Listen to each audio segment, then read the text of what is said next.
Hey, what's up you guys? It's Simon. Welcome back to my channel. I hope you guys enjoyed yesterday's video and are excited for a brand new one today. Obviously it's Inktober, Witchtober, Peachtober, whatever you want to call it, day 2. So today's prompts were Witchsona, obviously from Witchtober, and Raccoon from Peachtober. And this prompt was one of the more self-explanatory ones for me because I was able to come up with like the general idea of what I wanted almost straight away. In my mind, there was really only 3 ways that I could go about doing this. So the first being that I could draw like a raccoon, sort of like anthro character who just happened to be a witch, and a witch with some raccoon-like characteristics for the second. And finally, just like a normal witch with a raccoon familiar. And I ended up ruling out the second option right away, not because it was a bad idea necessarily, but because I just didn't feel like there was a way that I could personally execute it well. For me, the idea of raccoon characteristics was really like scene queen sort of type thing, with like the big eyeliner and the raccoon like tail stripes of hair. And if you don't know what I'm talking about, you're so lucky. You're so lucky. I grew up with that. I was one of the kids that wore hair extensions to school, like those little like neon ones, and it was certainly, it was a look. And so yeah, that lended to me really not liking the initial sketch for that. So it was more of a constant battle between our first option and our third option, and ultimately I ended up going with the third option because while I did really obviously like the first idea, I felt like I could execute it much better digitally. In my head, I had this sort of like flat colored, textured, like lineless illustration, and I knew that that wouldn't be very well suited for Inktober. And that isn't to say that you can't incorporate digital art into Inktober. Like I said in yesterday's video, I feel like you shouldn't constrain yourself to any sort of medium. In fact, if you're used to working traditionally, I'd strongly recommend you push yourself to try digital work if that's something that you have at your disposal. If you haven't tried digital work before, there's super cheap drawing tablets out there. Like personally, when I had a Huion that I don't know how to say that, Huion. I had a screen tablet from that brand, and I stepped on it when I was cleaning my room and cracked the screen. And obviously, it is expensive, and I couldn't afford to replace it. But obviously, I didn't want to stop doing digital work, so I ended up getting another tablet from that brand for like $60, and it's now actually like 30 on Amazon. It's like the H640p or something. It was super cheap, super affordable, and it is kind of small, but I did use it for all of my early videos. That was the tablet that I was using until I got my XP Pen tablet, and then eventually my iPad.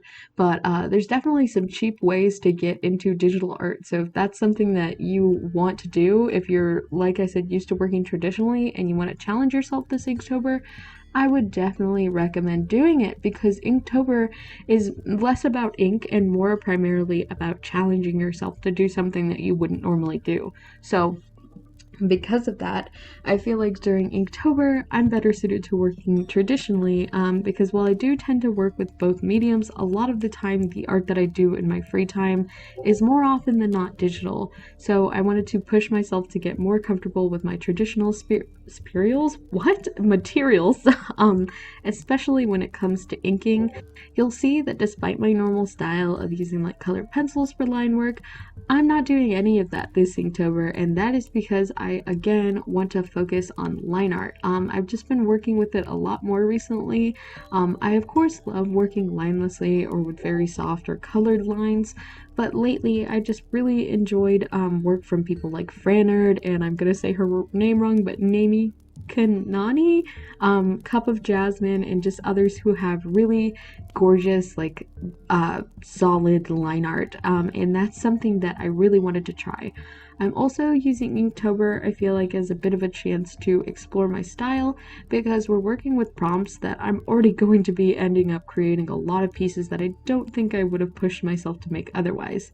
So I'm definitely working on trying to branch out more and do things a little bit differently. I hope that makes sense. Anyway, like I was saying, I decided against the raccoon illustration for the Inktober portion just because, again, I felt like she'd be executed better digitally, but I will still be posting her on Instagram? What is wrong with me? Instagram, alongside the illustration that you guys are seeing on screen, because I did end up doing her, and I just really like the way she turned out. So if you want to see that, go check out my Instagram. It's the same name as here, at SimonAESArts. A lot of you I know are not already on there, so go check out my Instagram because I'll be posting the finished works every single day. So, speaking of things turning out, let's talk a little bit about the illustration I officially ended up doing for Inktober. So before we get into talking about the illustration, I want to talk a little bit about some fun stories behind this illustration. So, I thought that things were going to be real easy uploading every single day because I had done so much pre-planning. But September 28th, or 29th? 29th. Late September, I started officially filming for Inktober, and I had already had several of the videos filmed. I had one that's actually going to be going up in November on my phone already, and the first day of Inktober, so I didn't realize that I did not have enough space for a third video on my phone, but I had plenty to record the very first half of this illustration. In fact, almost finishing this illustration. And then my phone turned off. And guess who didn't notice? I didn't notice. So I continued filming. And then by the end of the illustration, I looked up and realized, oh, my phone screen is black. How much did it catch? Please tell me it just turned off. No, it did not. So like I said, I missed half of the illustration, which meant that this is actually, fun fact, the second time I am coloring this illustration because the first time it got lost. So that definitely threw me off my groove for day 3 because I filmed all 3 of the first ones in a row consecutively. So that really frustrated me. But anyway, back to the illustration, tangent over. I would say that this piece is definitely still in my comfort zone, despite me saying that I wanted to push myself before. But I also felt like it was still experimental in the fact that, like I said in yesterday's video, I don't draw animals a lot. So the idea of drawing a little raccoon familiar was both fun and also terrifying. I really liked the way I posed the raccoon and the character because it kind of feels like the witch is like sticking her arm out for something sort of majestic, like maybe a hawk or some, like an eagle maybe, but it's actually a really chubby little raccoon. I feel like raccoons are kind of unfairly adorable. They are so cute and you want to keep one and like love it forever, but at the same time it is forbidden because rabies.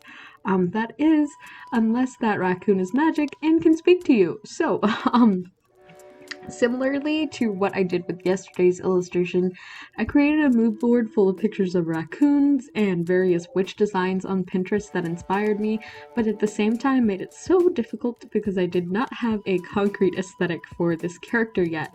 I was finding like modern witches, and one of my favorites, I wish I could remember the name of the artist, but they did these like vintage witches, which were amazing. If you think about like vintage like clothing patterns, how they have like the little illustrations of like kids and women and girls and stuff like that, but they were witches and it was gorgeous. I hope maybe I'll like put it on screen somewhere if I can remember, but yes, if you like just Google vintage witches maybe and you'll find it. But I was so inspired by that. Anyway, there was also like, you know, like fantastical witches and all this sort of stuff that I felt like was really inspiring to me. So over and over I changed her outfit, I changed her hair, I changed what I imagined her color palette would be, and this was all in my head. Unfortunately, this is not a part of the Patreon. There is stuff on Patreon, obviously, of like creating her and things like that, but all of the designs sort of were more like in my head because I eventually settled on like this very earthy sort of lots of like green and gray sort of color palette, so that the gray of the raccoon wouldn't be as jarring because of course you think about raccoons and you think like nature, outdoors, things like that. I also really liked the dress I ended up going with because it was super flowy and not really something I've drawn before, at least not a lot. So that dress was the thing that that really got to me. I saw an ad for like this long, flowy, sort of like ivory dress, and I was like, that, but make it short and more poofy. That is what I want. And I ended up changing the color of her dress just because I knew I was going to be having a white background, and ivory was definitely not going to stand out very much, and I wanted it to obviously pop a little bit more. So because the paper is obviously white, I didn't want to go with a then also white dress, so I ended up making it green. Anyway, despite not being the focus of the illustration, I think I definitely, as expected, had a lot of trouble trying to draw the raccoon. I really want to work on drawing animals throughout these Inktober videos, because while I can draw them, like I said before, when looking at a reference, they're obviously in a more realistic style, and of course my art is way more stylized, so I find it difficult to mesh animals with my style. But overall, like I said, it's something that I want to work on, and hopefully will, because I have a lot of plans for animals in some future illustrations. I don't think the raccoon is horrible, but at the same time, I feel like there was a lot more I could have done there. But like I said, it's not horrible. It looks like a raccoon, so I'm happy with it.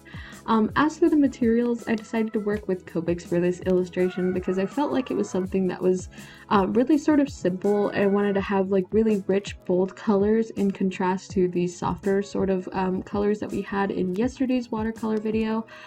Plus, I feel like this illustration was very character focused, and y'all know by now I'm way more comfortable illustrating characters in Copics than I am in any other medium, but that's also something that I am looking to experiment throughout with this Inktober. I've got plans for some more watercolor illustrations that you'll see tomorrow, and even some Posca paintings. I got some brand new pastels to, you know, help me along with those, so keep an eye out. Remember, I'm uploading these Inktobers every single day. So here is the final illustration. I hope you guys enjoyed, and I hope you're excited for tomorrow's video. I also want to give a big shout out to my patrons Elise, Thompson, Duran, and Mandy. You guys are the best. Thank you for continuing to support me every single month. And don't forget, if you want access to all the behind the scenes content of these illustrations, alongside all the usual Patreon stuff, you can do that. You can do that by checking out the link down in the description. Why was I British for a second? I really love you guys so much, and I will see y'all in the next one. Bye.